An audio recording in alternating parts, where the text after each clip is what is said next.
Well, meron pong exceptions uli. Okay?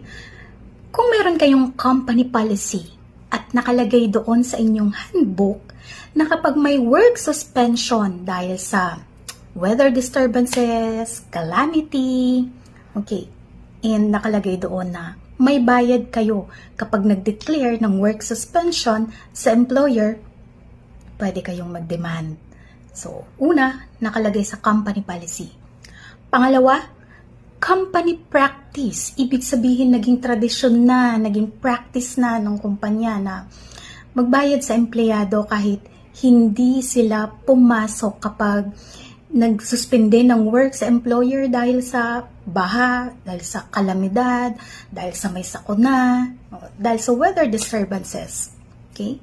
Pangatlo, merong union sa inyong kumpanya.